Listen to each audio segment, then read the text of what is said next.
Breathing in everything that is seen, heard, thought, felt, tasted, smelled.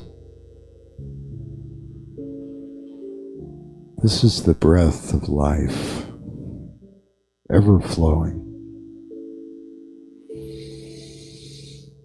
filling, fulfilling, completion, breathing out, distributing love, peace, joy, expression of the divine. That is what we do when we breathe out. We're expressing the divine emanation, the divine vibration, the divine peace and joy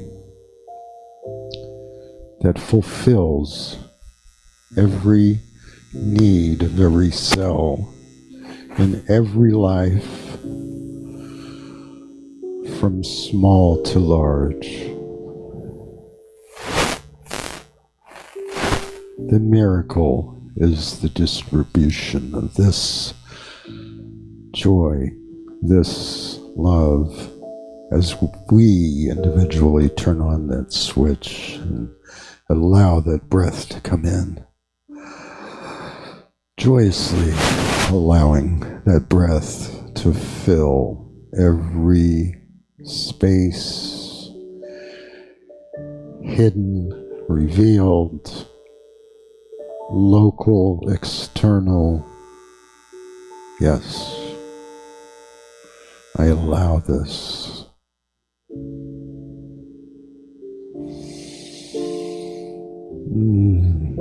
I breathe it in, and every magnificent color ever imaginable fills my soul.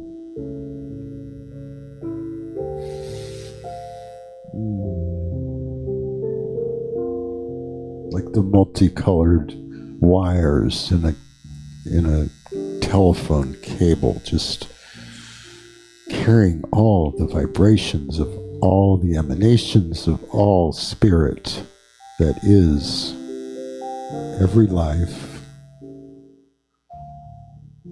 every breath fulfilled.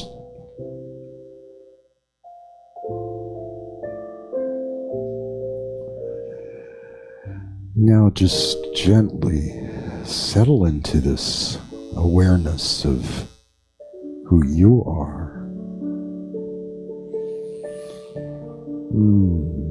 Just feel it, taste it, smell it. Close your eyes and see all there is to see in all its glorious color, in all its glimmering, revealing, healing energy. This is life flowing, all healing.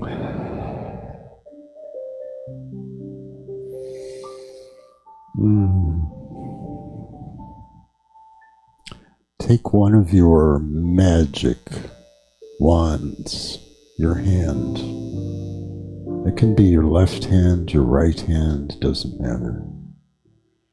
Take that, filled with spirit.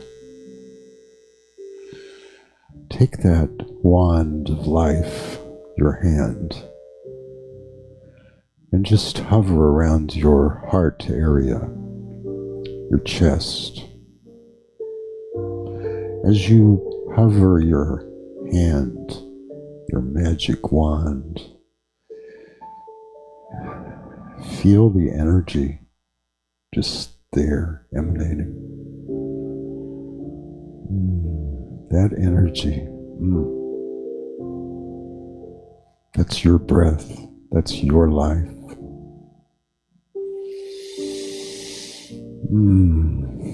Allow that feeling to just spread throughout your chest area, ever expanding into the sacral area, the throat, the crown. Just know this is all you as spirit, just being, breathing, healing, feeling that healing energy is your truth.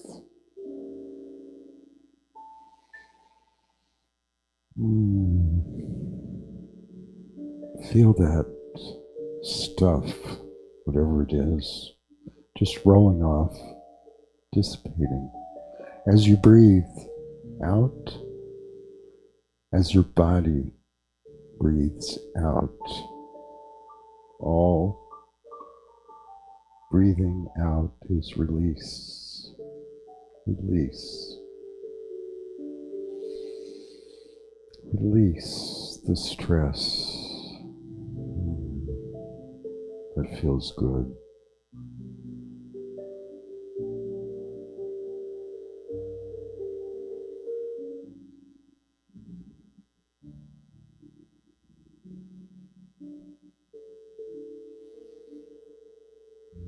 Feel the music just filling every core, every cell.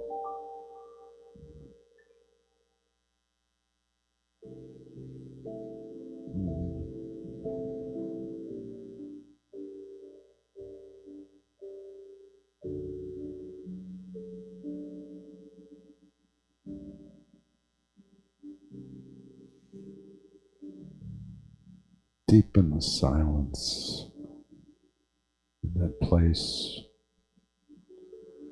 where all is peace, all is love.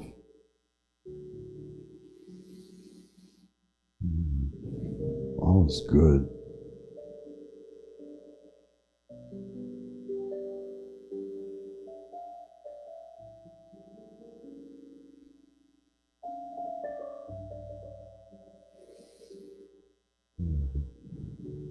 Spirit speaks.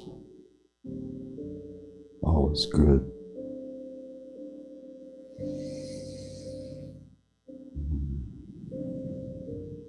Spirit speaks. I listen.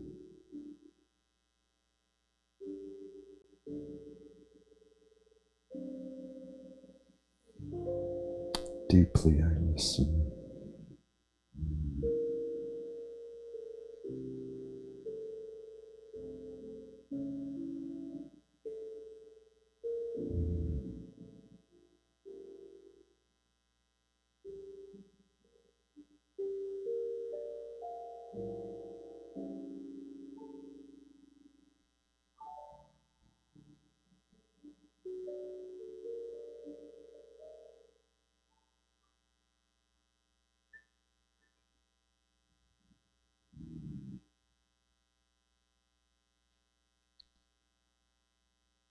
As you begin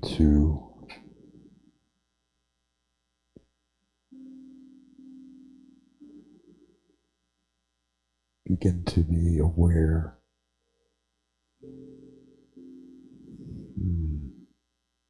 of something that has changed. Yes. Just open your eyes now. See that change. If you could only see the smile on your face.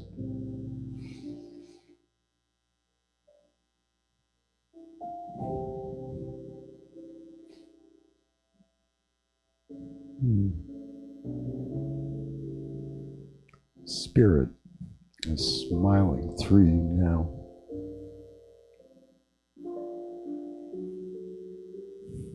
you're at peace. As you open your eyes, you know that it's all in the sunshine. It's all in everything. And you just know that, and you feel it. You just sense that you're in a wonderful place because you opened your eyes and you say, "Hello, Spirit."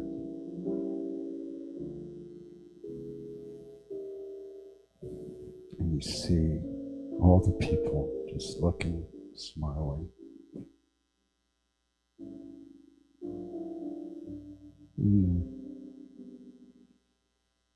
Thank you. Namaste. My name is Chris Glick. It's Mahesh playing the piano. And it's all of us.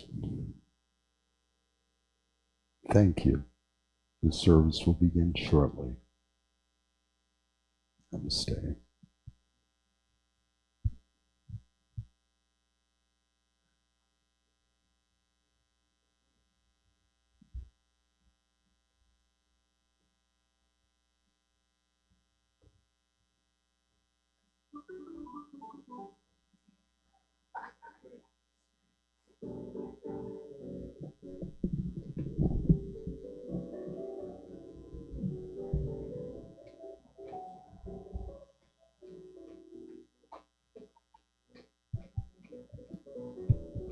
Mic check, mic check.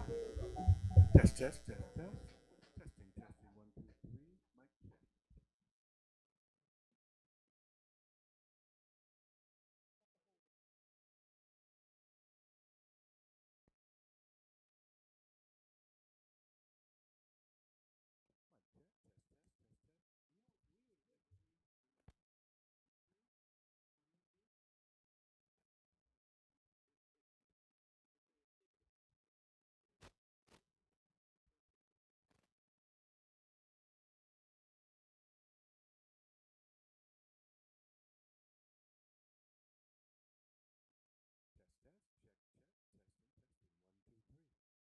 Is that it? Is that it?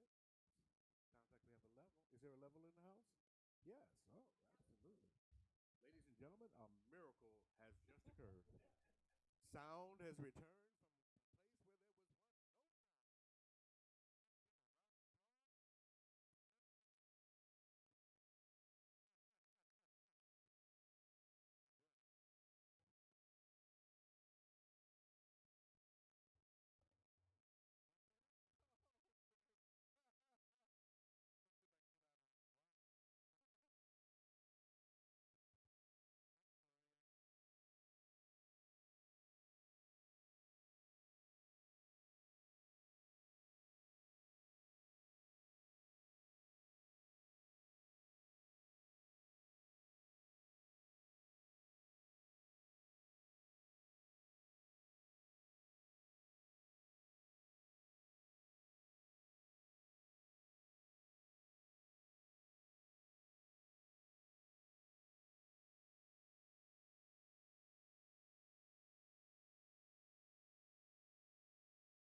Well, God morning, Ahiah.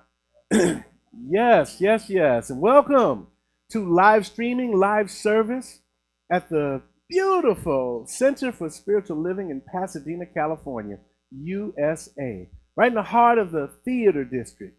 The sun is shining, we're all beaming. I'm going to ask you to do something for me. I'd like to see everybody just take a moment and just smile. Just smile for no reason at all. Because when you smile, the whole world smiles with you. Big Kool-Aid smile. And that is because today we are playing together. That's the theme. We're setting the tone to play in God's wonderful playground. Welcome to God's party, God's playground, if it were. I'm Reverend Michael Bernard Lattimore, your guide on the side today, assistant minister here. We are honored to have our senior minister, Reverend Scott, back in the house. He's been on a wonderful retreat, and I was feeling those vibrations of peace just coming from where he was. So thank you, Reverend Scott, for reminding me. The power of retreat, taking a moment to just breathe for self-care, to go and, do like the master teacher did. Go up on the mountaintop, go out into the desert. Those 40 days are very important. You know the symbolic 40 days? Sometimes it might just be 40 minutes for us, but it's so important. I'm going to introduce to you some of our playmates today that are helping make this service possible. But first, I want to call attention to the fact that this today is day 57 of the 25th annual Season for Peace and Nonviolence. It's a 64-day period of observance from January 30th to April 4th. Those are the anniversary dates of two great peacemakers that we all know, Dr. Martin Luther King Jr. and Mohandas Gandhi. It also celebrates the life of the great peacemaker that sits in the seat that you occupy. Yes, because we are the ones that we've been waiting for. If peace is to be, it must begin with me. Yes? Mm-hmm. So every day there is a theme, a practice, a quote. And could you guess what today's theme is? Yeah, okay, I'll tell you. It's service. Service. I think that's so appropriate for the Ahiah community because we are about service. We're known as the Ahiah angels in the spaces in which we serve. So there's a quotation from Albert Schweitzer which says, "The only ones among you who will be really happy are those who have sought and found how to serve." Sought and found how to serve. Yes. There's an affirmation. Being useful to others without seeking anything in return is the essence of what is known as seva, or selfless service. Today, I make myself happy by doing some form of seva. And I would invite us to consider that just by our presence here, we are performing an act of service for the planet, creating peace inside of ourselves that resonates across the planet to the entire human family, even to Ukraine and Russia in this very moment. And finally, there's a practice. The practice invites us to volunteer a minimum of 2 hours this week with an organization of your choice and share your commitment with at least one person. Do one thing today to help somebody at home, school, or work, or in your community. And then write a paragraph about the experience. Maybe share it in your blog, share it with your community, send an email to your peeps. 3 things: a quotation, affirmation, and a practice. So service is our theme of the day, indeed. And so I'd like to introduce to you some of the folks that are going to help make this playground lively today. We've got the Sunday band. We got Mahesh in the house tickling the keyboards. Leon Johnson is back and he's on the bass. Leon. And right here in the corner holding down the rhythm and the percussions is our Brian Menifee, our very own. He's going to be holding down the rhythm for us this morning. Let's give Brian some love. Indeed, indeed. And we've got the Divine Mother orchestrating the band, from above. So We give thanks to her as well. Also, I have here we go. I would like to introduce to you our featured singer today. His name is Kong, and he is already, I got a chance to fist bump with him. I got a sense of his consciousness through that bump. I know that he is about what we're about, and so let's welcome Kong to the Ahiah community. And then my partner in crime, delivering the power talk today, is our practitioner emeritus, Marsha Bradshaw. And she's going to be holding down the Power Talk platform. Marsha and I have played together inside of California prisons. So I know what she's about, and you're about to find out what she's about as well. So she's going to keep it real this morning. Yes, that's my sister. Also, our beloved practitioner of the day, handling the invocation and the reading she prayed us in this morning, is our very own Jackie Owens, practitioner. So I think we are about complete with our introduction, and it's time for us to move into God's party. We got a beautiful meditative video for you, put together lovingly by Gabriel. So let's tune in and enjoy this provocative, inspirational video. I was born by the river in a little tent.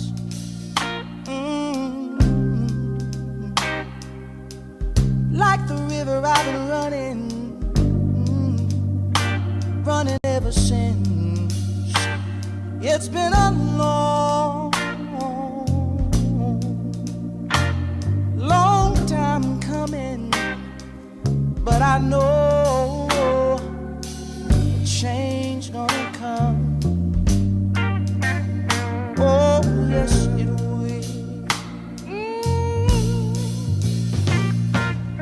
It's been too hard living, but I'm afraid to die. 'Cause I don't know what's up there beyond the sky. It's been a long time coming, but I know a change gonna come. Oh, yes, it is.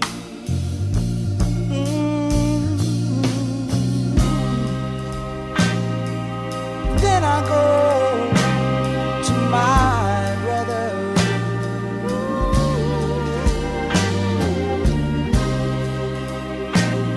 And I say, brother, help me please.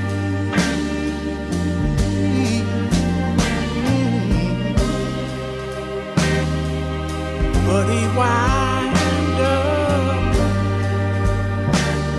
knocking me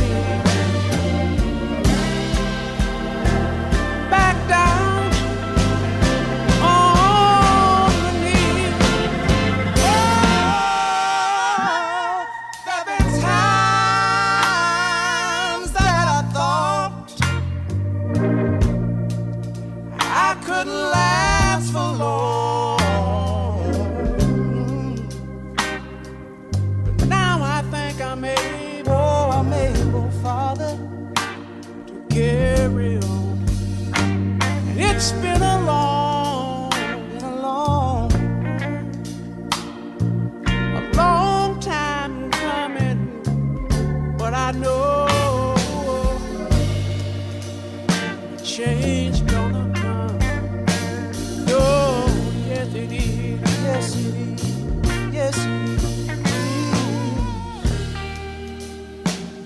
is. Said I know that a change is gonna come one day. I know a change gonna come.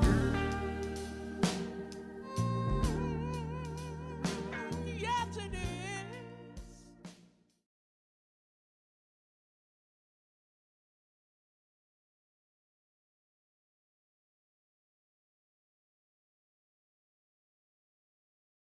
Mm.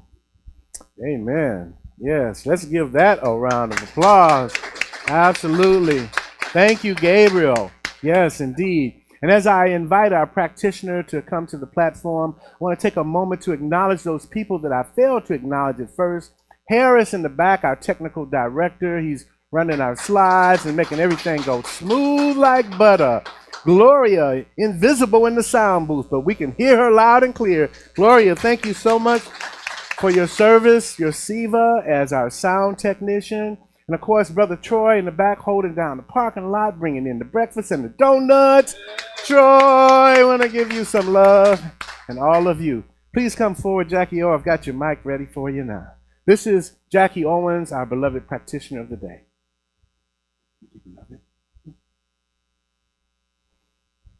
Good morning. Good morning. My reading today was going to be for the 27th, which was called Subjectivity, but I changed my mind. Today, I'm going to read from the 24th of March, the 365 Science of Mind by Ernest Holmes. And it's called Abundant Living. Why go through life as though it was something to be endured, as though there was not enough good or joy to go around? Are we not always limiting the possibility of love and affection, of appreciation, and of the common everyday good things of life? If we really are in union with a divine source, then there should come a feeling of abundance in everything we do. An abundance of friendship, of self-expression, of everything. The abundant life contains all things, whether we call them big or little. We should sense the flow into our consciousness of the divine intelligence, of feeling that the creative imagination of the whole universe is centered in us and flowing through us. We should consciously practice this more abundant life, not necessarily for any specific thing or good we desire, but for the realization of all good flowing through everything and everyone.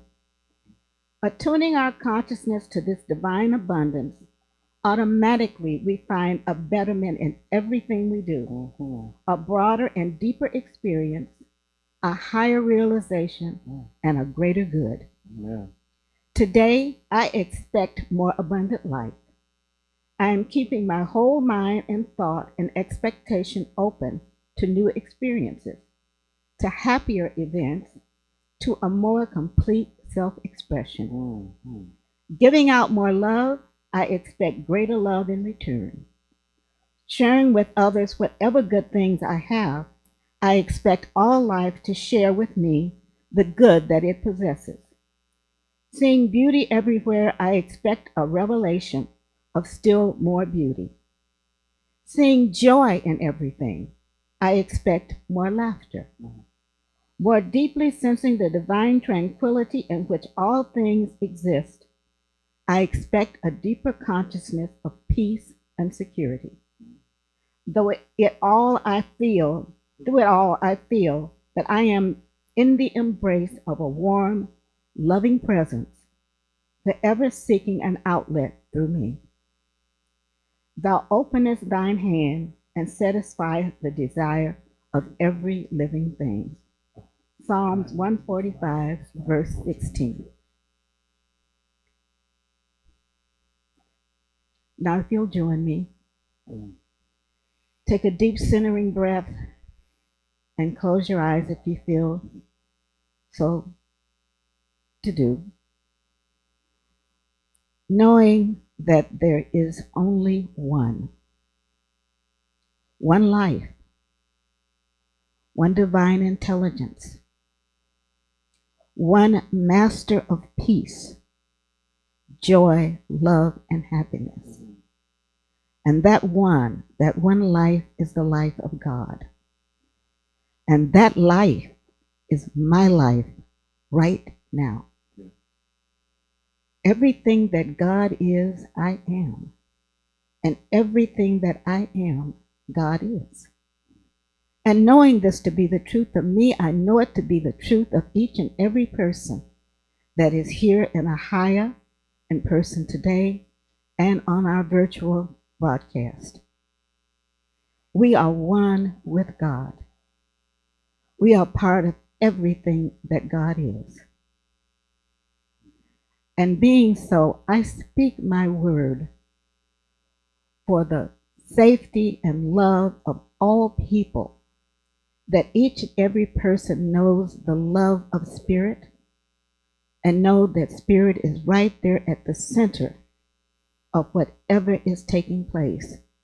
We have but to open our hearts, our eyes, and our minds to the presence of Spirit, no matter what the outer appearance is. I speak my word for the love for those people who feel they have none. I speak my word for the peace. Peace for the planet. Peace for each and every person that exists right here on this earth. I speak my word for the future children, that they come into a world of peace and not of war. And knowing that life is good, in spirit, all life is good, abundant, and prosperous. And that each and every one of us can accept the love that Spirit has for us. I give grateful thanks for each person everywhere in this world doing the good work of Spirit. Because if we all work together, it will come about, because we are living in the goodness that Spirit is. I give grateful thanks for each person who has come here in Ahiah today to hear the words that will lift us up and give us a sense of peace and love for the rest of this week, to alleviate the stress and anxiety that is a part of everyday life. I give grateful thanks for the musicians and the singers who have come to share their beautiful talent with us this morning. And I give grateful thanks for Reverend Scott Olson and Reverend Bernard Lattimore, who just gives us beautiful words so that we can understand how to live this life. I give grateful thanks to the musician, to the ushers, and to Gloria, who makes us all sound so good. And I say that life in spirit is abundant and good. And I release this prayer to the law, to a law that says, yes, yes, my child, you may have a good life if you choose to. And as I release this prayer, I know that it is already done in spirit. And together we say, and so it is. Amen. Amen. And amen. Amen. Thank you. Amen. Thank you, Jackie O. Thank you, beloved. And now, as we move into our musical segment, calling forth Kong for the first song, I also want to acknowledge my gratitude for our beloved Ahiah Sandra, who comes every Sunday and serves as an usher. She hands out these. If you've got one of these, you got it from her. I just want to acknowledge her for her sacred service to us. Thank you, Ahiah Sandra. And Kong, family. Hello. Yes. My name is Kong. You heard that correctly. And there's actually a period at the end, so K-O-N-G period. Okay. Separates me from the others, the other Kongs. All right. I am the music director at Namaste in Long Beach, the Center for Spiritual Living out there, for about 3 years now. And I was very blessed to meet Reverend Scott down there in Long Beach, and talked about me coming in and doing some music here, and it's been a blast already this morning, just getting to meet the guys and making some music and everybody here and all the love in the room. And and to be in another Center for Spiritual Living. It's my first time anywhere besides Namaste, and it continues on, you know. It's beautiful. It's very beautiful. So we're going to do a little medley of a couple of tunes right now, and I hope you enjoy it. All right.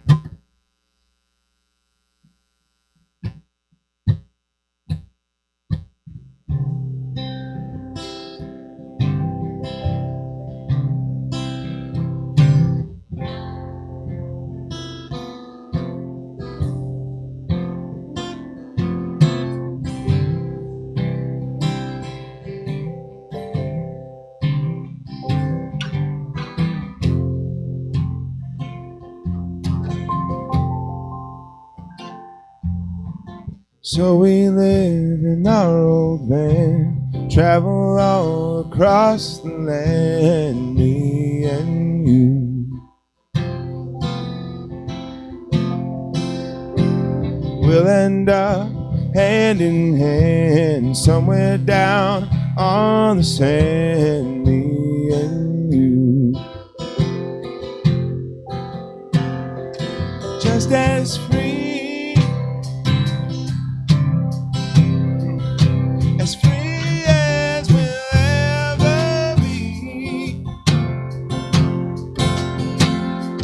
Just as free, as free as we'll ever be. Driving till the city light dissolve into a country sky, me and you. Lay underneath the Georgia moon, do all the things that lovers do, just me and you. Just as free, as free, as free as we'll ever be.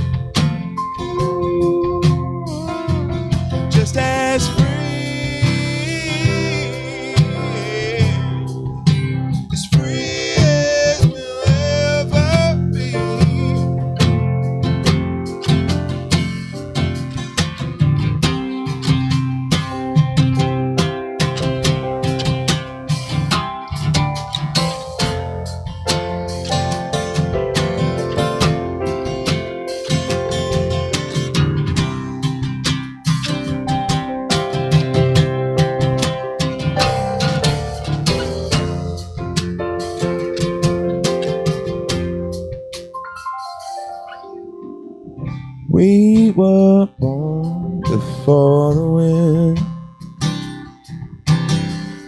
also younger than the sun.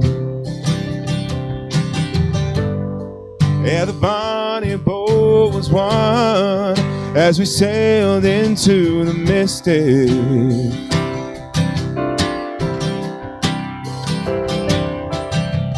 Hark now, hear the sailors cry. Smell the sea and feel the sky. Let your soul and spirit fly into the mystic.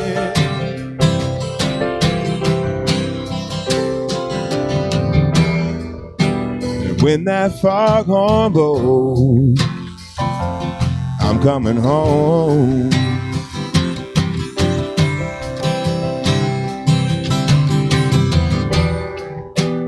When that foghorn blows, I wanna hear it. I don't have to fear it. I wanna rock your gypsy soul, just like the days of old. And together we will fall into the mystic.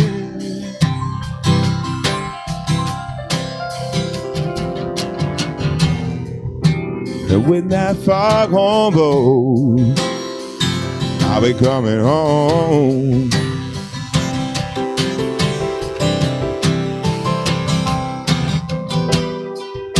And when that foghorn blows, I want to hear it. I don't have to fear it. I want to rock your gypsy soul. Just like the days of old. And together we will fall into the mystic.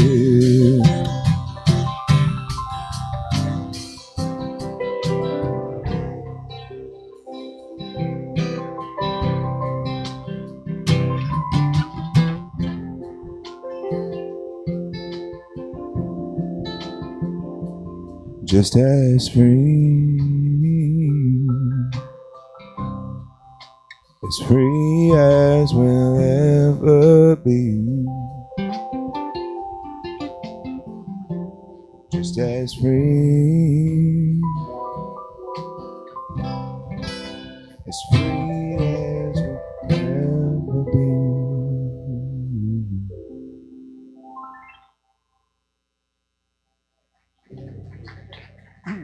Thank you very much.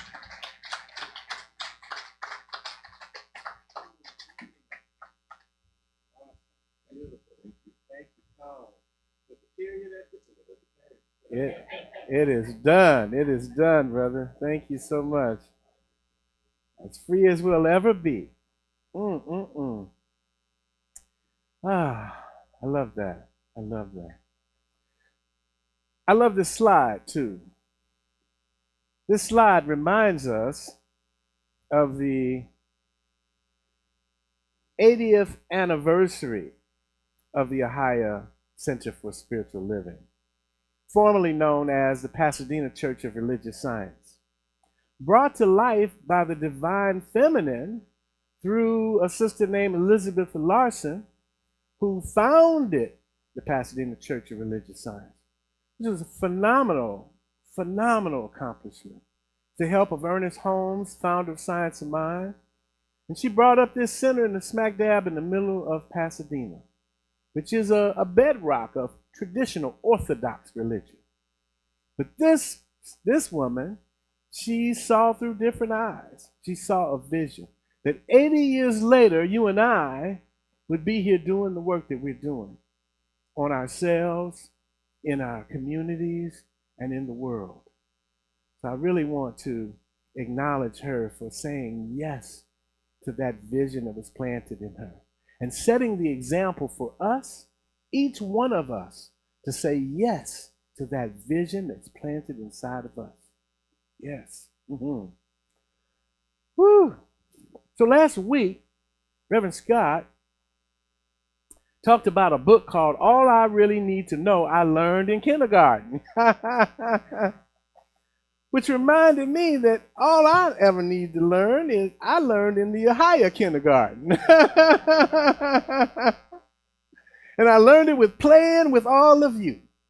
I learned it playing in the prisons with Marsha. And let me tell you, we were not there as inmates.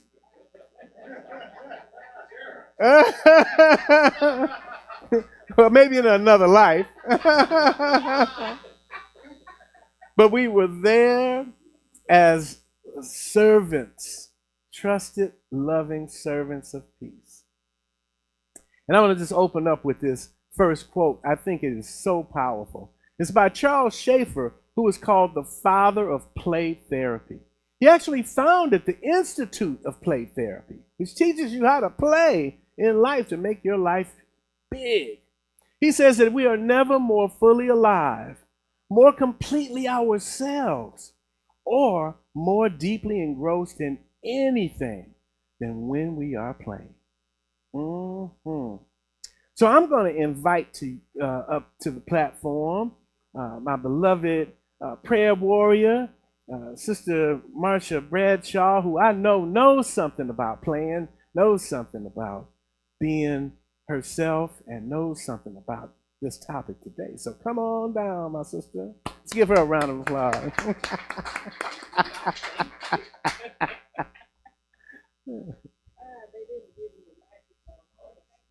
Oh.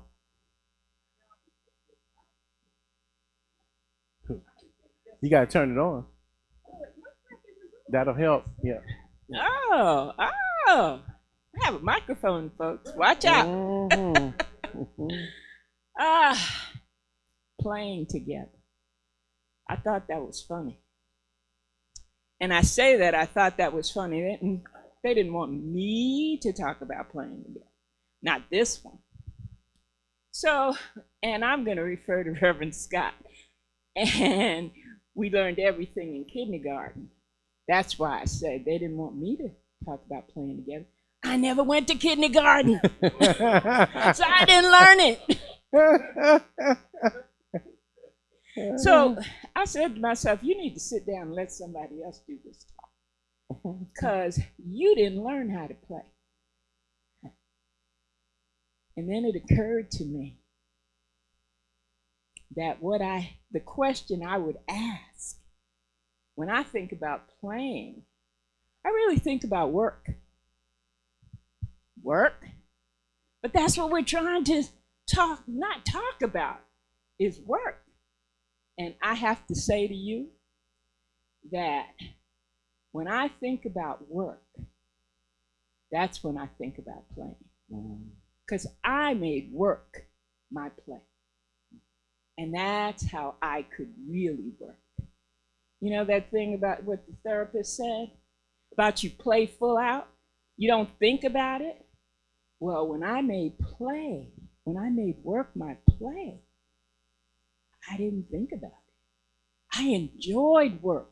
I enjoyed everything I did, all of the time.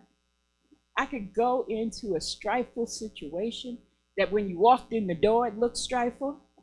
And because it was work, it became play. Oh, what can I do here? Oh, how can I get these folks to be happy? That was my attitude when I walked into a place of work. So when I think about playing, I think about working.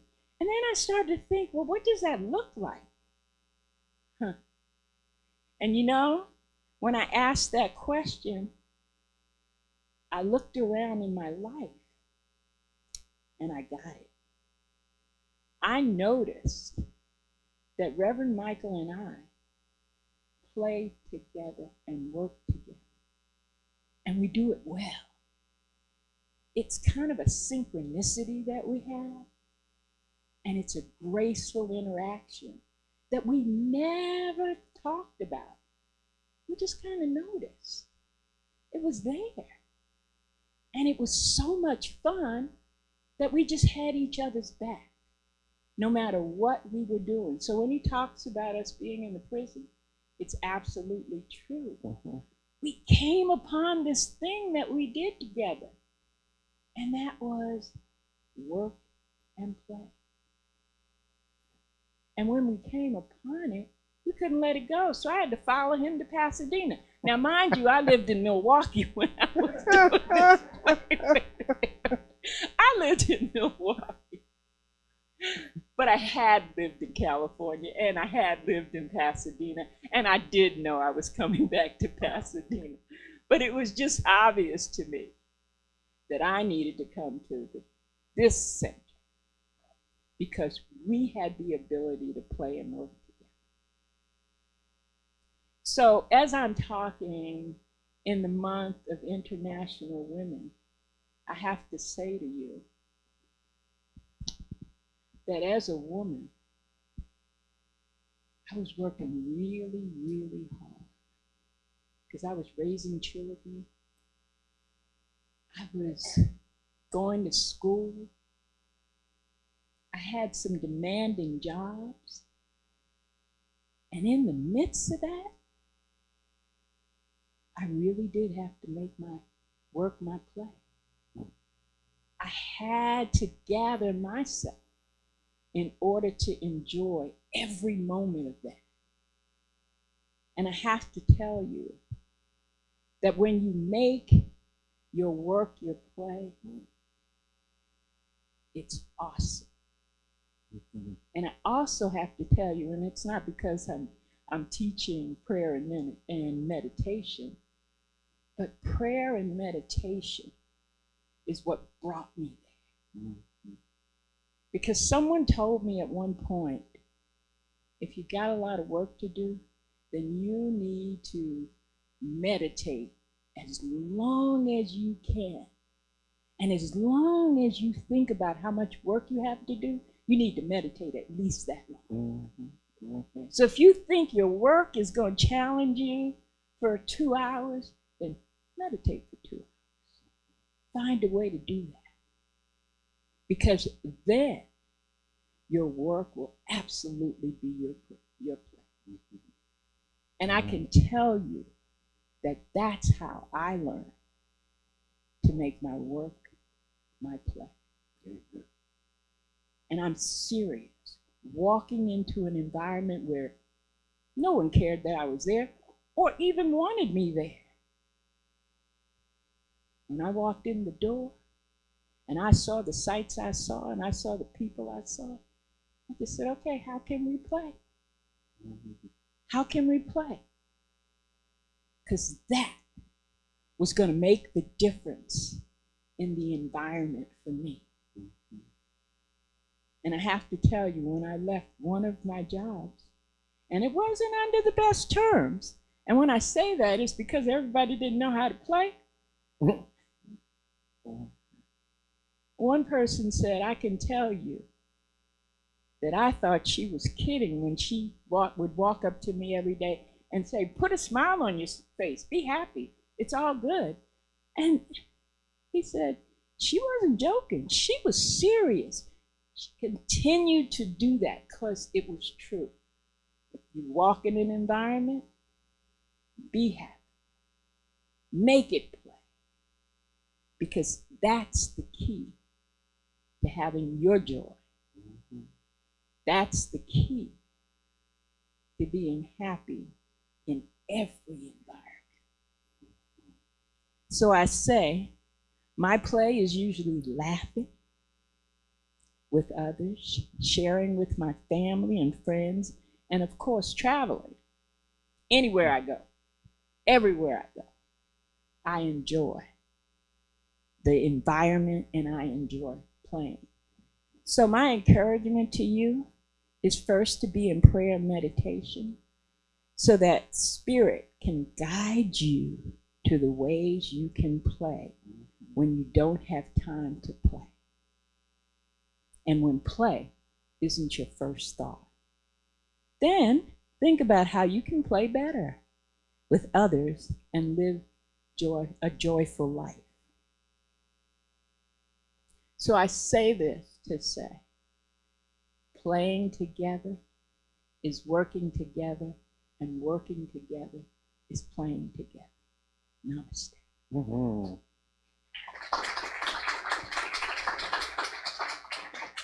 Thank you, my sister. Keeping it real, bringing us home. So, Reverend Scott, I've noticed that our slides are different. So I'm going to, were you able to update today? You have what he asked. Okay, so hey, we're cooking with gas. We are cooking with gas, right? So who knew that playing together could be therapeutic? Reverend Scott and I, we playing together all the time, you know, having fun, synchronizing our watches, connecting, getting all on the same page. And it's beautiful in this playground. And that's what I'm going to talk about this morning. Our playmates, our playgrounds, and our playthings. You know, this idea about playing together involves who we're in Congress with, who we're playing with. And I think as we look at that, we need to recognize that sometimes we're not on the same page. Sometimes we're not aware that we all come from the same place, right? What I'm doing right now is creating a book called All That I Ever Needed to Know I Learned from My Ancestral Mother. That there was wisdom passed down to me from the mother of my mother's mother this is National Women's History Month, of course, right? So there's synchronicity there. But it was passed down to me. And my mother got it from her mother, who got it from the mother of her mother's mother, 1,000 generations back. And we see the teachings of this ancestral mother sprinkled throughout all of history, right?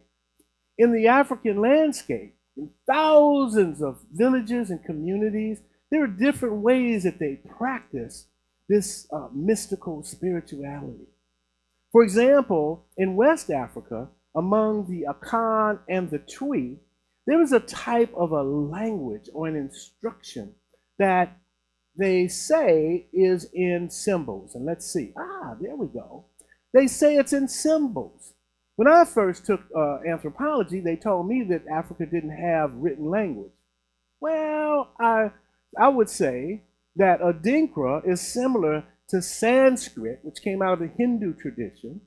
The symbols are not just words, because in English we have a word, then you go to the dictionary, you see the meaning of the word, and then boom, you're done. But in languages that are spiritual in origin, there is a teaching. There's a deep wisdom in it. These symbols that you see here are an Adinkra word or symbol meaning Sankofa. Go back and get it. A river never forgets its source. And we are the river. We are connected to the source. And deep within us is a river of wisdom. So the things I'm going to share with you today, you already know these things. They're deep within you because we all came from the same mother, passed down to us. So it's Women's History Month to honor the women of the world and the women of Ahiah, including Elizabeth Larson, that first spiritual leader. We want to give acknowledgement and loving and honor and support to these women who have served our community so much and who think about service. I think about Linda White when she won the raffle. We had a little raffle. The first thing that she wanted to do was to honor the band. Selfless service. That's the consciousness that I'm talking about this morning, right? So I want to honor our ancestral mother, who the anthropologists call mitochondrial Eve. She was the first woman that we all sprung from. They say 200,000 years ago, but I think it was a little longer than that. You'll find out. They were still learning. Science is still learning. But, they never mentioned her man, Y chromosomal Adam, right? Because he was an African man who is the father of our father's father's father. We all came from the same place.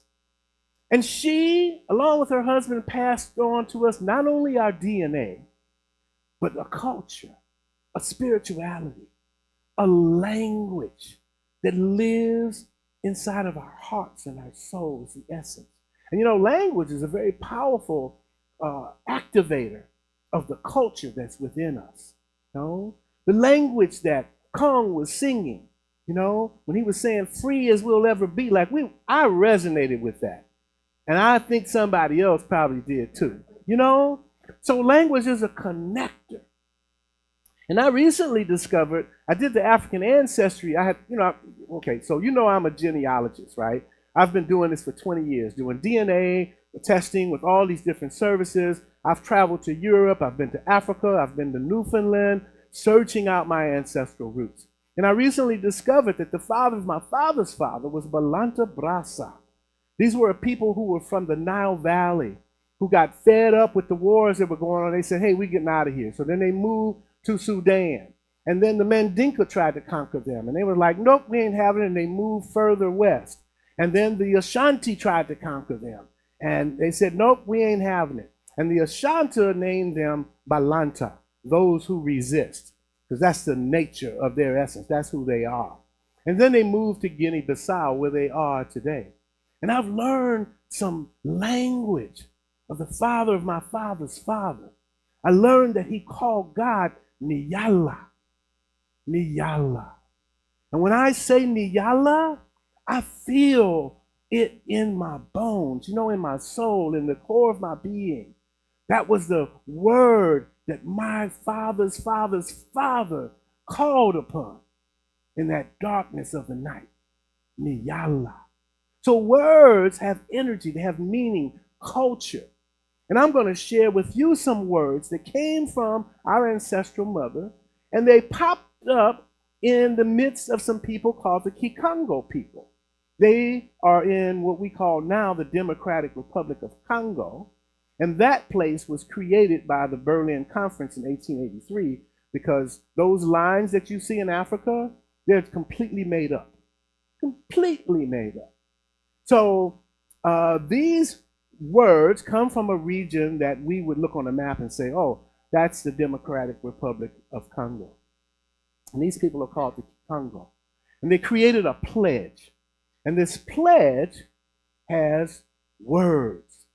And I'm going to say the words because I'm sure maybe somebody might not be comfortable with Kikongo, but I'm going to invite you to say the English that's associated with those words.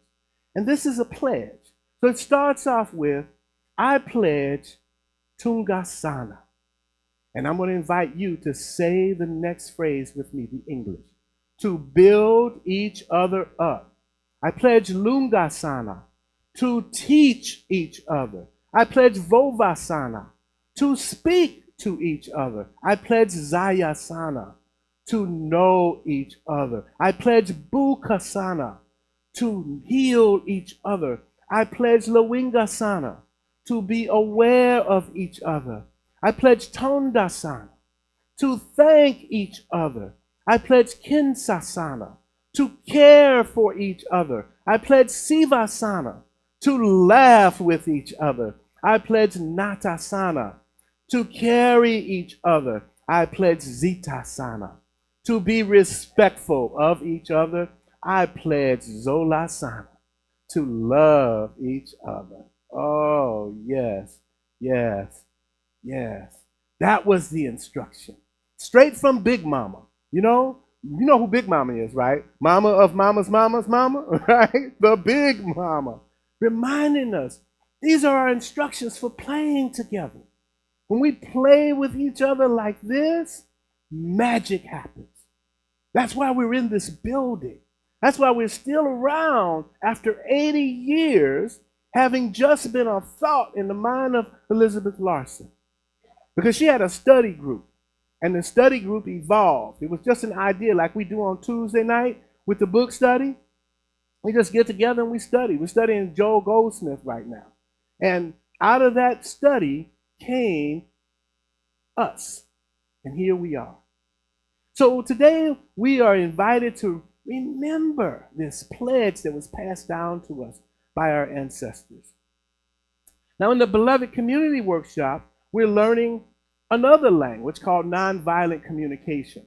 And this is an eye chart. Might be a little hard to read, but I'm going to share with you the essence of it because it basically is allowing us to learn how to develop empathy for one another, how to listen to one another and ourselves, and then how to express ourselves in a loving way. And so nonviolent communication is something that Reverend Scott had been trained in. He brought the idea forward, and now we have like a little course of instruction. We're talking about this in our beloved community. I heard, I got to share this. I heard yesterday, I don't know if you're familiar with the Steve Harvey morning show, but they got this guy named Nephew Tommy who calls people up and pranks them on the phone, right? And so he called up this guy. His name is, Mr. Brown in the Medea, movies, right? David Mann is his name. So he called him up to prank him to tell him that his mother had not paid had paid her water bill and that he was going to evict her. And he was in a high state of pissosity. He was just angry, right? And this guy, David Mann, who he called, was like real calm. He said, "Sir, I hear that you are angry, but I'm at peace. And I'm not going to get triggered by you. I'm not going to become angry like you are. And I need you to lower your voice. I need you to take a breath, right? I need you to be respectful, right?" He was just so calm. I said, we got to bring him to our beloved community.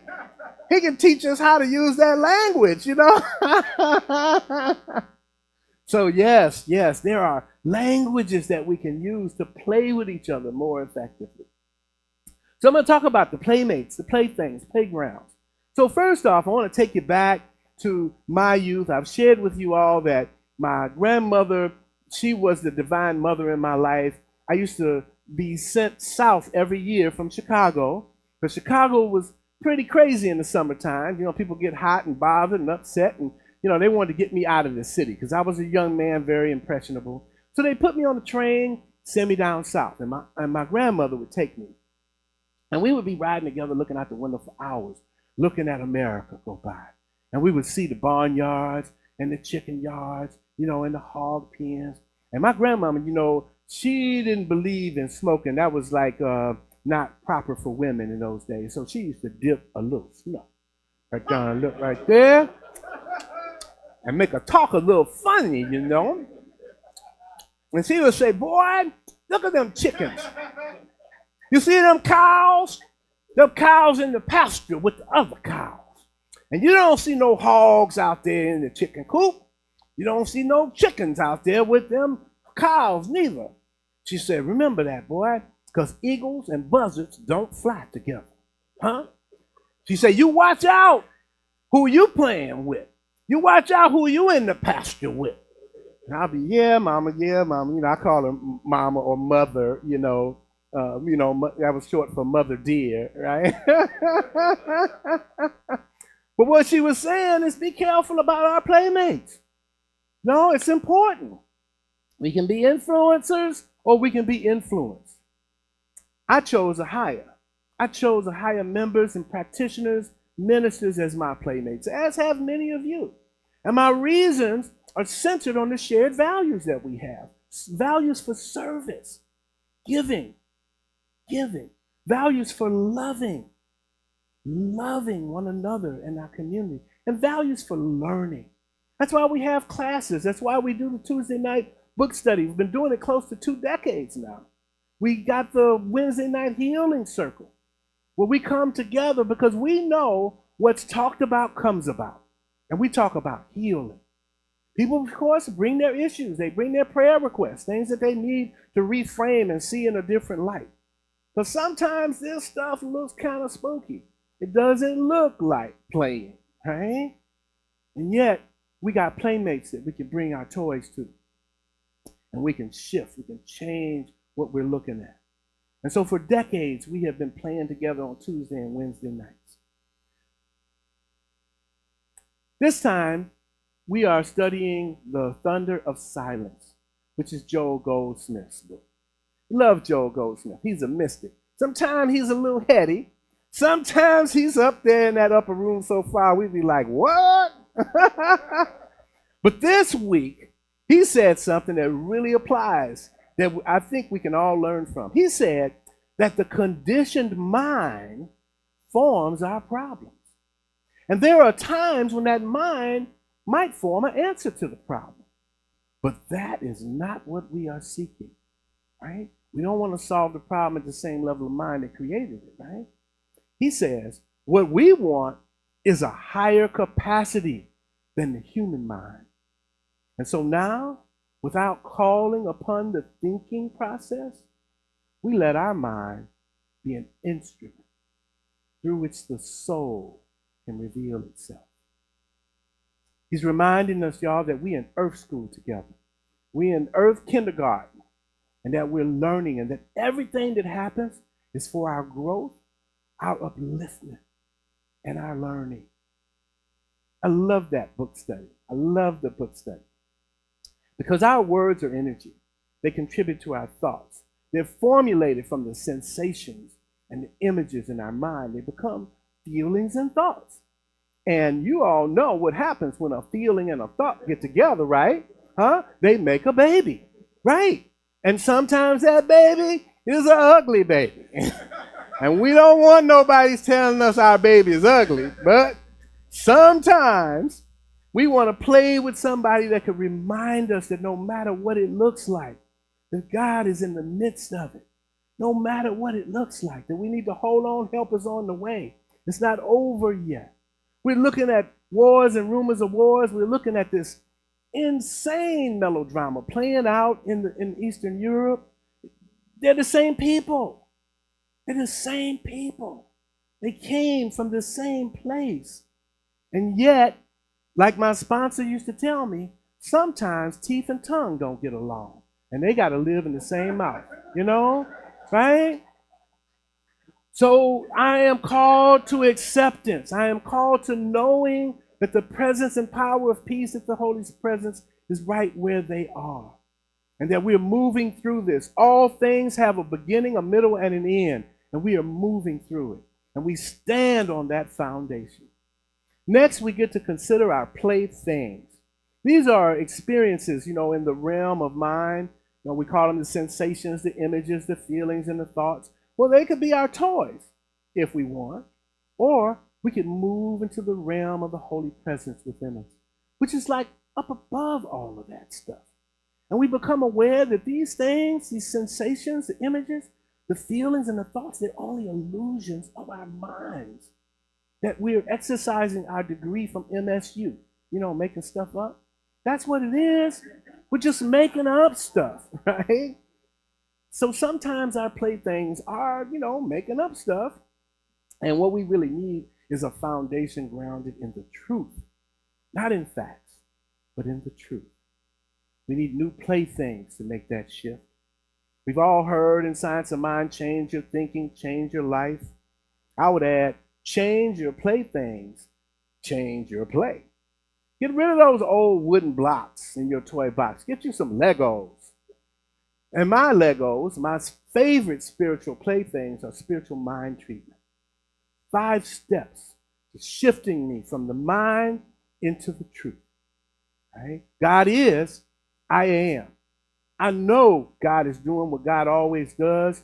I'm releasing it. I'm letting go, letting God. Thank you, sweet spirit, because I know it's done because of the power of my word. And this is a practice. It's an experience.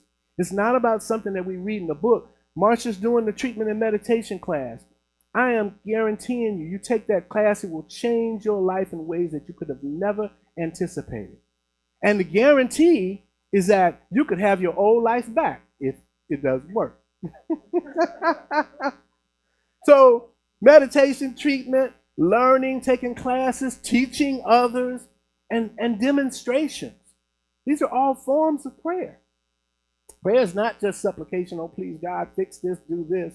It's affirming what God is, affirming our faith. It's the way that we move in the world. It's our service to the world. It's loving each other and humanity. It's the way that we are being in the world, knowing that we are free as we will ever be. All we have to do is just affirm it, just say it. So when we are in play mode, our constant thought is on the fun and the joy of playing. We're not thinking about the drama or any of that stuff. We got some instruction from the Apostle Paul's letter to the Thessalonians. The Thessalonians were in Greece, and they were like a satellite church. It's kind of like the relationship between Ahiah and Agape. Agape's over in LA. We're an Agape affiliate. We're over here in Pasadena. So Paul was writing a letter to them saying these 3 things. Number 1, rejoice evermore. If that's not playing, I don't know what is. Rejoice. He says, pray without ceasing. I think he meant to say play without ceasing. Because play is pray. It's the same. It's the same energy, And third, he said, in everything give thanks. For this is the will of God in Christ Yeshua concerning you. And Yeshua was the Aramaic name for the master teacher. So rejoice, pray without ceasing. To pray and to play are synonymous in God's world. Let gratitude be your joyful play. You've heard it said that if you want to make God laugh, tell her your plans. What comes forward for me is that oftentimes my plans are often too small for God's taste. I could never have imagined my life, as it is from what I thought it should be. And I like that idea of play without ceasing. Because it reminds me of rule number 62, which means don't take yourself too seriously, or anything else for that matter. To play without ceasing is to have an intention to be the place where God's love shows up. And intentions orchestrate their own fulfillment. Thank you, Deepak Chopra. That came from our radical healing class on Friday nights, last Friday of the month. I'm telling you, we are on a roll. And finally, in case you didn't know it, we're all in God's playground. Ahiah has been a playground for spiritual seekers for 80 years now. 80 years. That's deep. That's older than me, and I'm old. And since it's Women's History Month, of course, we want to acknowledge Elizabeth Larson and the women who supported her in creating this legacy for us. We want to acknowledge since 1942, and we want to acknowledge the Ahiah angels who have made a difference in our community, carrying on that tradition of Siva, selfless service. Recently, our own beloved Nancy Johnson was recognized with the Lay Member Meritorious Award by Centers for Spiritual Living Worldwide. Worldwide, right? For her loving service. She is about it. She is about it. And we get that award with her. Because we're the ones that she calls, right? And says she needs that check. She needs that support. She needs that service, right? And we have always said yes to her. So we're in the playground with Nancy, and we do our best to support her and to play with her. And so when she calls on that phone and says it's time to play, remember to say, yes, Nancy, let's do it. I also acknowledge the memory of all those women in the Ahiah playground who have graduated from the Ahiah kindergarten, and they're in that eternal school of the big classroom beyond. My prayer partner, Miss Adelaide, who was our children's teacher for many, many moons, prayer partner, she was the one I would call when I got in the mix, and she and Deborah Landry, JJ, many of these practitioners who supported Ahiah throughout the years. So Reverend Scott last week talked about that kindergarten experience last week, and some folks mentioned that they had never been to kindergarten. They bypassed kindergarten, including me. I had a nursery school experience, and they wanted me to eat lima beans and take a nap. That was 2 showstoppers. Like, I was not eating no lima beans, and I don't to this day. And naps, I take naps today, so maybe they were right on that one. But I was a free spirit back then, and I learned that I could take naps, right? I can relearn all of those things about sharing and caring, allowing others to go first, being friendly and playing together, right? Those were some wonderful things that I learned in nursery school. And I think it's great lessons for us here to play with each other, to care with each other, right? I see Ahiah as the kindergarten of Earth School.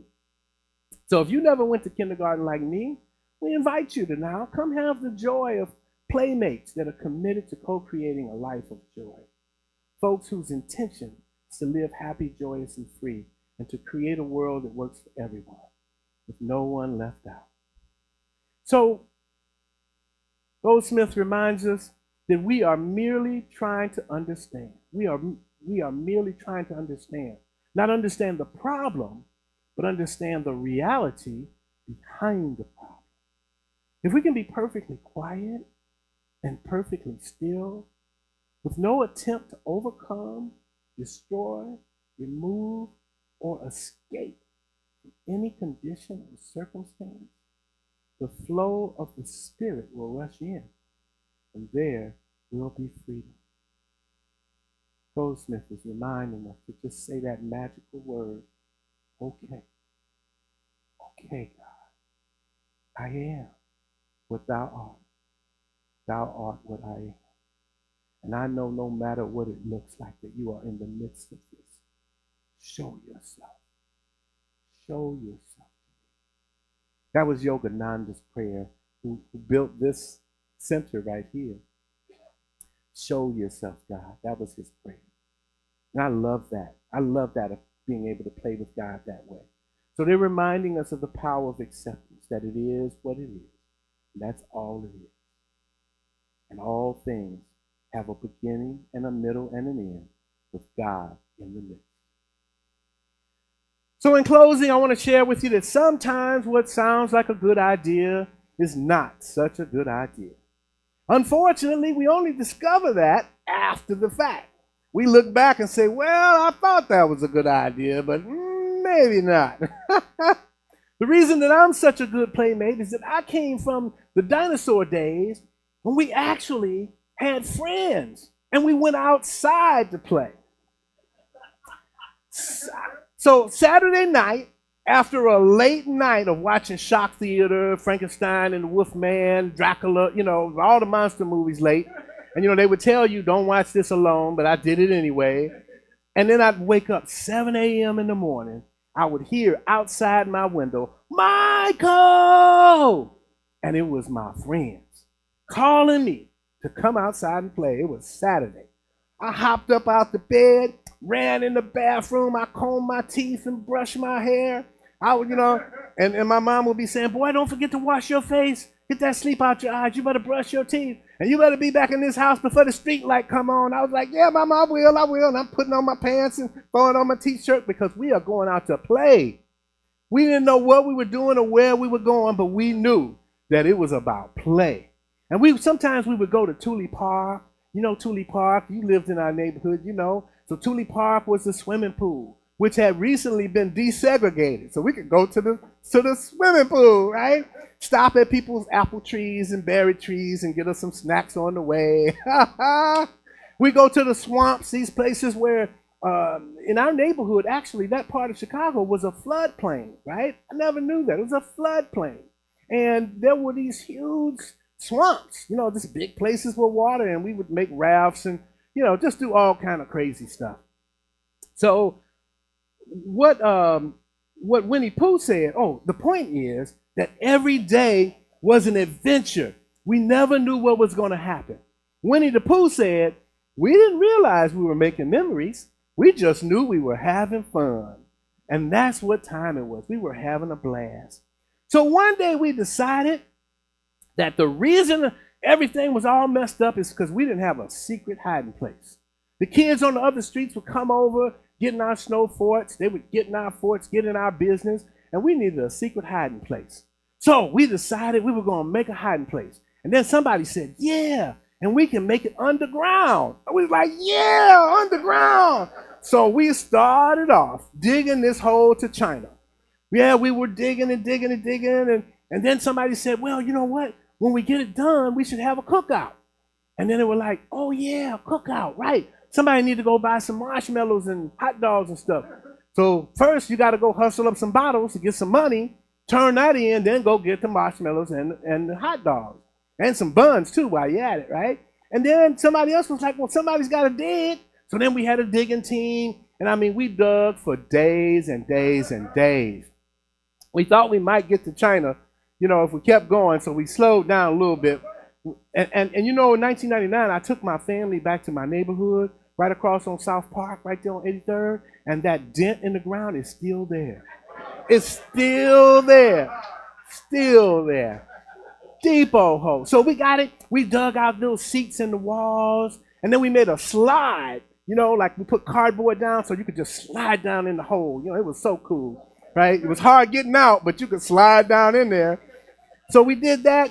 Then somebody said, well, we got to make the fire. So we made a fire, and we made the little fire pit and everything where we're going to put all the cardboard and all that. And somebody said, well, wait a minute. How is the smoke going to get out? We're like, oh, yeah. We're going to create a hole right here, and the smoke's just going to go right up in the hole, because fire goes up, right? We're like, yeah, I guess so. So yeah, let's do it. So we built this huge fire. We're sitting down in the hole. We got our little marshmallows and things on the stick, and somebody lit that first piece of cardboard. And slowly, gradually, we began to realize that what we had really created was an oven. An oven to cook 10 little boys. Now, the first thing that happens When a man child gets in danger, even when they grow up, the first thing they do is they holler for mama. And all of us, you could have heard us way down on 79th Street. Mama! Mama! We were like little Jack in the boxes. And fortunately, we jumped up, hit the roof, all the concrete, all of the cardboard and all the dirt, grass and everything came down and smothered the fire. And we were like, whoosh. And so I lived to tell the story. And it's not often that we get an idea that really is insanity. Usually somebody in our circle will tell us, hey, wait a minute. At least the odds are better when you're playing together with others. But sometimes we make it up in our heads that we think it's a good idea and it's based on facts. But the truth is that we could get burned, or at least pretty hot, if we don't listen to that still small voice within. I know that experience happened to me and my little friends for learning. I know that God was right where we were then, for I'm in earth school, and everything happening in my playground is for my growth, my learning, and upliftment. And that's because I have playmates like you who pray without ceasing and are learning how to play without ceasing. And finally, I want to close with a quote from a book that I have called Tuum Est. Tuum Est is Latin for it's up to you. And you all know I'm a recovering altar boy, so I knew Latin at one time. And I'm going to just share the last part of this book. It says, in spite of frustrations, imperfections, disappointments, we can make life worth living, work worth giving, love worth living. Keep at your daily job of becoming a better human being. And if you should find just one measure of truth and you would have that truth be your own, then you must share it with those less fortunate than yourself. For in order to deserve to keep it, you must give it away. Tuum Est. It is up to you. And now, family, let's go play without ceasing. Namaste.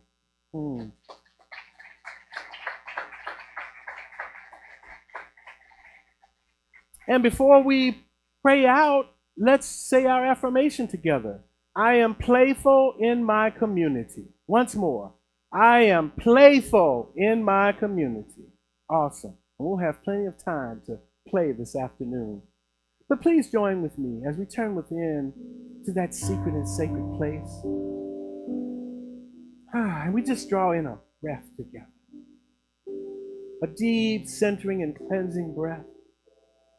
Straight from the heart of the Mother, Father, God. The one who goes by many names and who responds to them all. We draw in this breath and we realize with our realize that it is this divine one breathing us, beating our hearts, circulating our lifeblood, having its being in us, as us, and through us.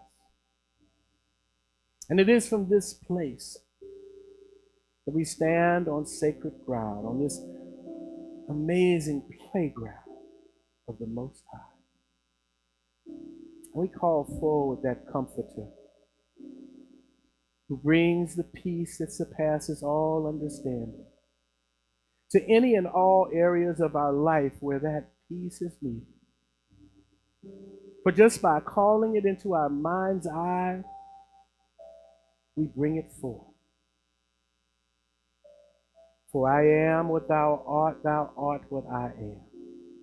And these divine qualities of godness, such as peace, wholeness, perfection, healing, loving, and joy, these are the qualities of that magnificent light showing up in this very moment. And so we call forward a blessing for ourselves, for one another, for the entire human family. We know that this light is intelligent, that it knows, and it knows that it knows exactly where to go. It knows where to flow. It knows what to heal and what to reveal. And so we just remember to surrender to that light. We let go, we let God, we allow it, we say, okay, yes, God, yes. And we allow our hearts to fill with gratitude. Grateful for this day, this breath, this life. Grateful for this play arising in our heart of hearts. We know that the joy of the Most High is right where we are.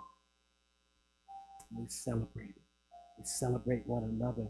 We celebrate this amazing center for spiritual living, a place of refuge, of peace, of awakening, a place of transformation. Thank you, God. Thank you. For each person under the sound of my voice, thank you for the ancestors, for my mother and her mother, and the mother of our mother's mother 1,000 generations back. Thank you for my father and his father, and the father of my father's father 1,000 generations back.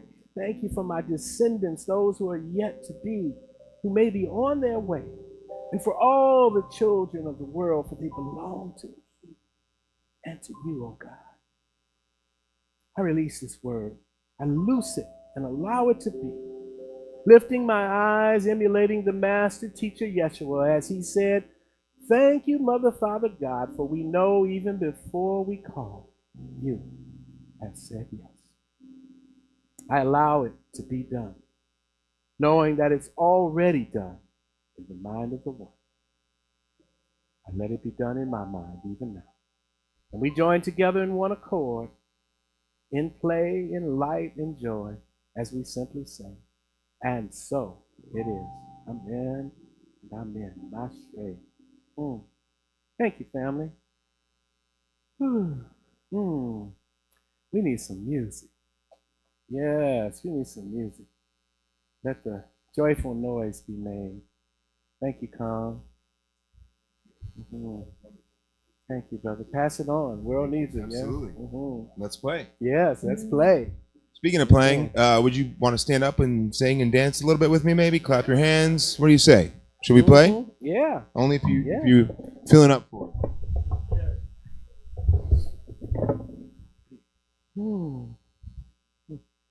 Okay, we're going to stand up. Huh? All right. Anybody know Walking with the Spirit by Eddie Watkins Jr.? You guys know that one? It's one of those New Thought tunes. And I just love Eddie Watkins. I think he's great. Well, we're not going to do that one today. No, I'm just kidding. That's what we're doing. That's what we're doing right now.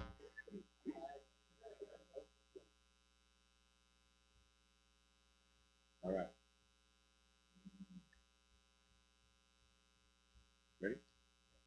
2, 1, 2, 1, 2, 3. I'm walking with the Spirit, and I'm talking to the Spirit, and I'm learning from the Spirit, and I'm turning to the Spirit, and I'm growing in the Spirit, and it's showing in the Spirit while I'm walking with the Spirit in front of me.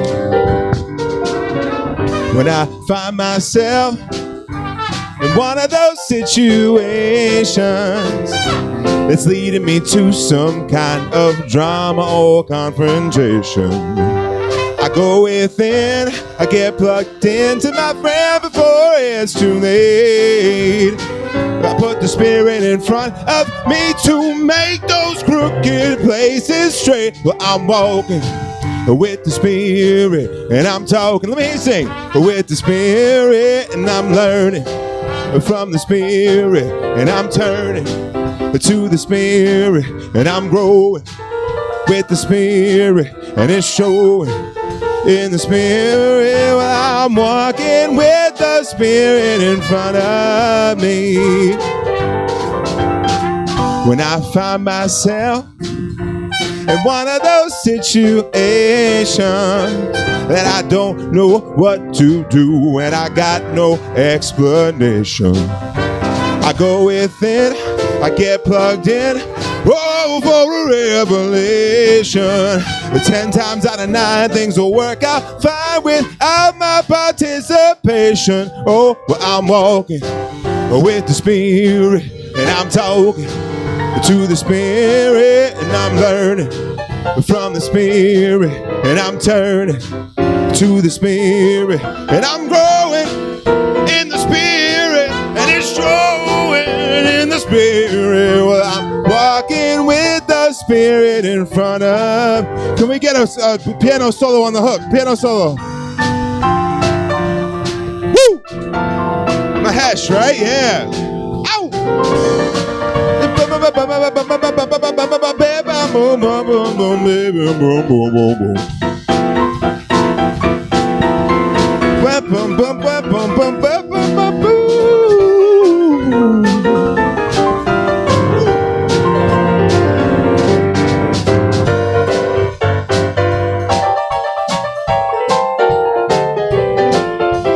Walking with the Spirit in front of me, yeah. Hey, hey, hey, hey, hey, hey. All right, from the top of the hook. Well, I'm walking with the Spirit, and I'm talking to the Spirit, and I'm learning from the Spirit, and I'm turning to the Spirit. Well, I'm growing in the Spirit, and it's showing in the Spirit. Well, I'm walking with the Spirit in front of, walking with the Spirit in front of, walking with the Spirit in front of me. Yeah. Whoa, whoa. Thank you very much. My name's Kong. Thank you, Ahiah. Thank you. You're beautiful. Sending my love. Thank you. Yes. Thank you, guys. Amen. Woo. Let the church say amen. Woo. Oh my God. Amen. Thank you, Kong. Thank you, Mahesh. Thank you, Ban. Man. This way's put some life in this place. Absolutely. Well, thank you, Rev. That was just a wonderful talk, too. You know, I'm just back from retreat, as Reverend Mike has mentioned, and you know, when you go away, when you come back, sometimes you really get clear on the things that are important. And you guys are important to me. So I am glad to be here today. So let's do our conscious contribution this morning. I know absolutely that there are many of you online, especially, who have done their conscious contribution already online. If you're here in the house, there are offering envelopes there in the pews, and we pick them up after service. You might, you know, as we kind of get back into the rhythm of the old ways of doing things before COVID, we might pass the bowl around. But what we're doing right now is we have a bowl that you can drop things off at as you leave service. For those of you who are online, we have 3 ways to give online. We have the ahiah.com/donate. And then we have the text to give, which is 616-229-2225. Just text the word give to that, and then it'll walk you through your first time putting in your information for the bank or your credit card. And if you would like to, you can always send a check here to 150 North El Molino Avenue, Pasadena, California, 91101. And I just want to say again, thank you to everybody who does that and sends me a love note, because it really, really, really lifts my day. So let's go ahead and take those offerings, however you do those, and take those to your heart. And we're going to say this blessing showing on the screen here together. This gift I give is God in action. I send it forth with joy, confidence, and ease. I am blessed by the law of giving and receiving as I now share my gift with life. pressed down, shaken together, and running over. And so it is. Amen and amen. Thank you, God. So I want to ask our youth program, somehow I got that slide all the way at the end there, to come on up. Come on up. Tell us a little bit about what you guys have been doing today. We have a whole Good morning. Passel Happy today. Sunday. Happy Sunday. Good morning. Good morning, Lisa. So this month we've been exploring and celebrating the importance of play. And it really worked out well because we've been working on a special art project, as I've been telling you about. And I think that will either be revealed next week or the week after. And also today, why we did our art, we played Would You Rather, because we kind of like that game. And so we're going to give you a little demonstration of that. I also want you to know that we had a new person with us, Ellis, who is super tall, and he's 13, and we were super glad to have him, but he was going to a birthday party, so his mom picked him up, and he said he'll be back next week, so we're excited about that. Is that Larry Smith's son? I don't know. Is it? He said he'd been here years because he's been here years before. ago. We know Ellis. Yes, absolutely. Well, he was a great addition. So, and there's probably another face up here that you haven't seen in a while, and we're super excited about Asia being here as well. Yes. So, and we also had 2 kids on Zoom this morning. So my first would you rather question is for Celine, and it is: would you rather live in a Barbie house, like a real fancy pink Barbie house with the stairway and everything, or live in an ice cream store?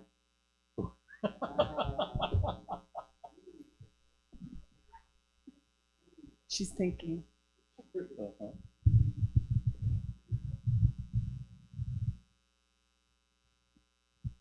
A Barbie house. Barbie house. Good for you. The question for everybody else is: would you rather live in Hogwarts or Narnia? Oh. And why? Go to. Yeah. I'm not 100% what go-to is, so I'd say Hogwarts. Hogwarts. Okay. I'd go to Hogwarts as well. I would like to go to Narnia. I would go to Hogwarts because it's cool. And Yeah. I kind of like Narnia. I grew up with Narnia. Thank you. All right. So we're going to be hearing a lot more about our youth and family ministry at our annual meeting coming up. But let's say thank you to Lisa for right now.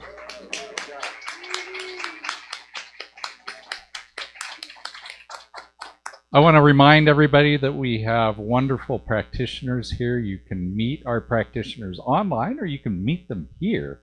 And so if you want to do it online, go to ahiah.com/meetourpractitioners. If you want to talk to one of our practitioners after service for a 3-minute miracle prayer, would our practitioners who want to pray with our congregation raise your hand? You see, we got lots of practitioners here today. We would love to pray with you. I'm actually going to not pray with anybody today because I'm going to be working all the technological magic to get the annual meeting going. But our rest of our practitioners are happy to. You can also put in a prayer on our website at ahiah.com/prayers, and that's only ever seen by our practitioners and ministers, and we pray for you. We also have a pastoral care team. Barbara Bruner is here today, who leads up our pastoral care. And they're a lovely group of people, and they can always use more help. So if you're interested in doing something in pastoral care, please see Barbara.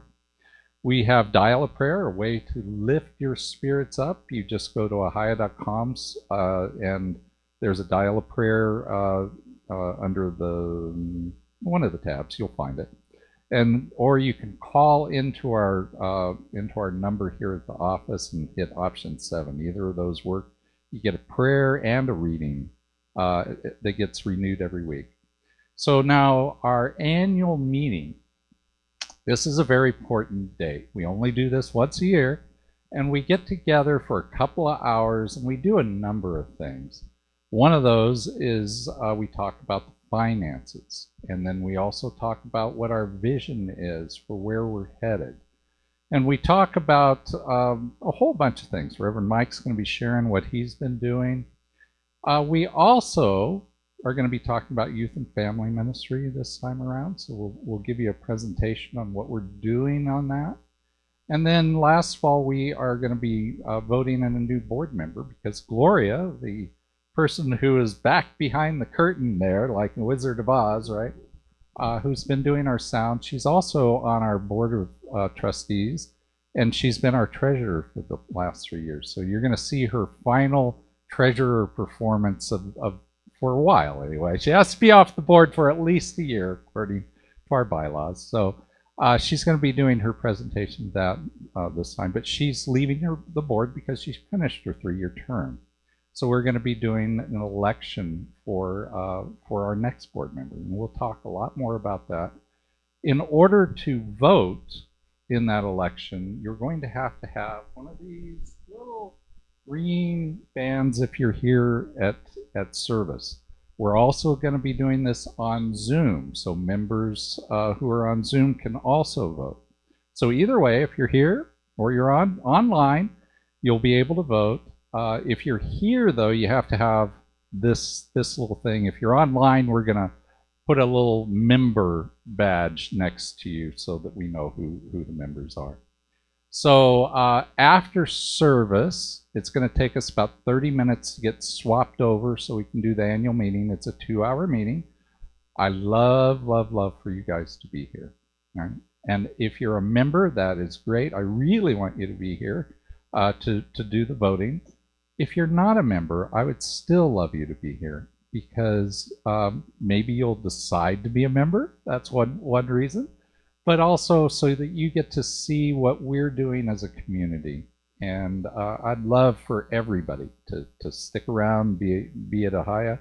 Or if you're online, you can decide you'll have 30 minutes. You can come on in. Got lots of lovely people here. Or you can stay at home and be on Zoom. Either way will work. I just want to remind everybody we have 3 classes either rolling already or getting ready to roll. So last week, Marcia started treatment and meditation. This is going to be her second class on Wednesday. I'm sure Marcia doesn't mind if you join in on the second class, right? Marcia's like, yeah, come on down. So treatment and meditation is class Wednesdays, 6:30 to 9 p.m. only on Zoom. And then this week I start the Essential Ernest Holmes. So Ernest Holmes is the founder of this philosophy, and so he is a verbose man. He has written a whole lot, and if you want to go out and read all of his books, that's perfectly fine.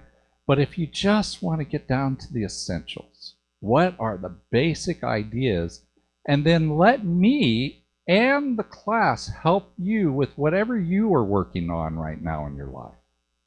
Whatever that is, whether it's love, whether it's finances, whether it is having more peace in your life, whatever that looks like for you, we will work together in the class in order to help that become fruition in your life.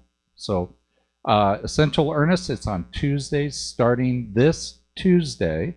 If you want to come, go to ahiah.com/classes, and there's a registration button there. You hit the under this image. You hit that, and it'll take you to a form where you put in your email and your phone number. And that way I can get you all the information for the classes ahead of time.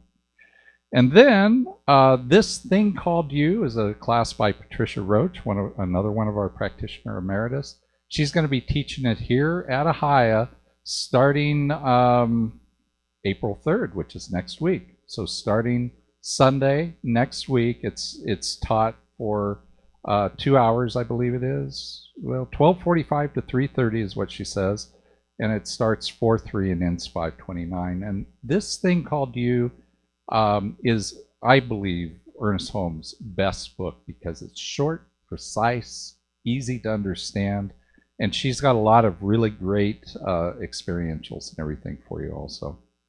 So, with that, let's go ahead and close our meeting. All right.